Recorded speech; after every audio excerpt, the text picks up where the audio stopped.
So I think we're going to need to talk a bit more, or a lot more, about AI in the workplace, especially in context of the latest tools that have been coming out, both ChatGPT, but then Bing's AI chatbot tool.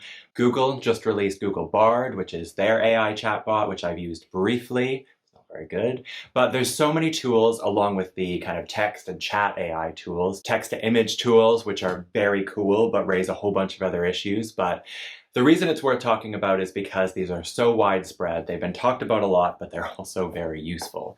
But the thing is, they're new tools with a lot of risks, a lot of downsides, and a lot of places that potentially things can go wrong. So I think it's important for us to have really honest conversations about what's good about them and what is not good about them yet, what are the risks, and what to be aware of. It's worth thinking about and it's worth talking about because at best, these are little AI assistants that can make our lives a little bit easier. They can help us draft emails, they can help us summarize information, but at worst, they can easily generate a lot of false information when we're talking about these text AI generators. But when we're talking about visual AI generators, text to image generators, they're very cool, have a huge amount of potential, but also raise a whole bunch of issues that I think we should be thinking about, even if they're in the back of our mind, about copyright and about where these images are coming from. And the same is true of text generators, right? They're using people's already available work.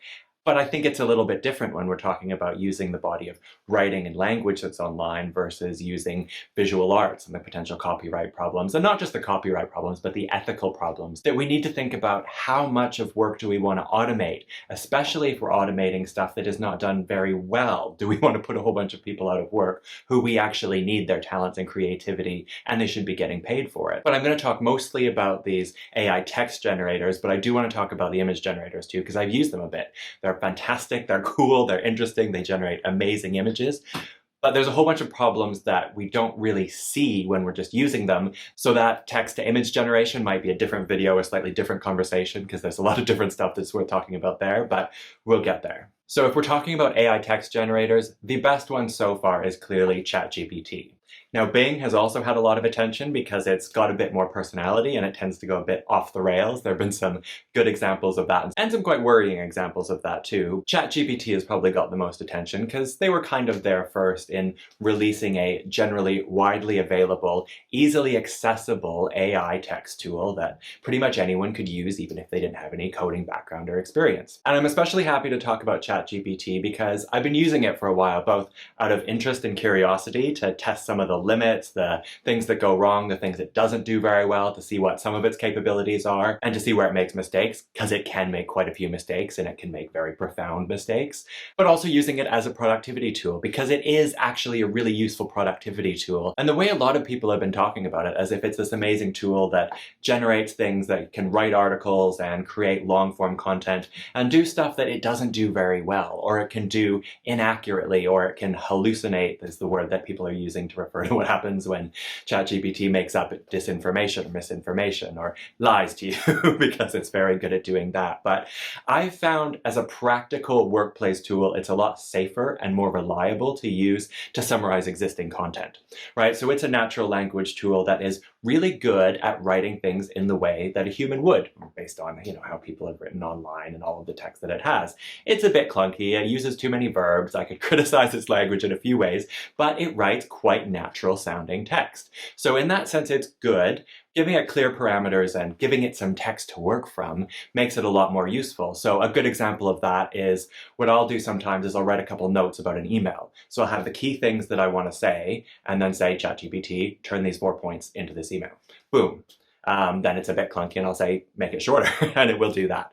So that kind of thing works. The other thing that it is absolutely amazing at doing is translating text.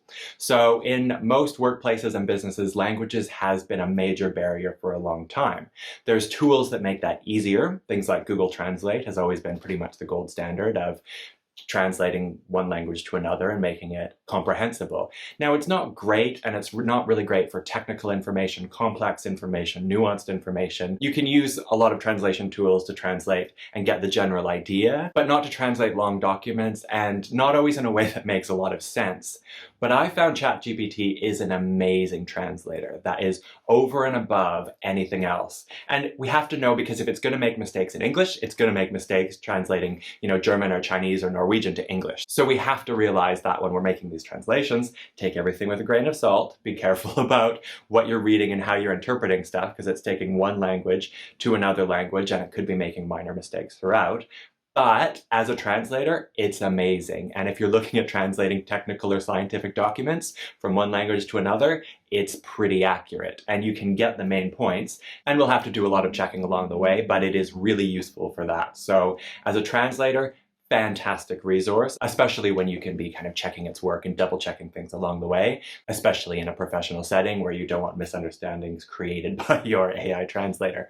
But that is one really good place.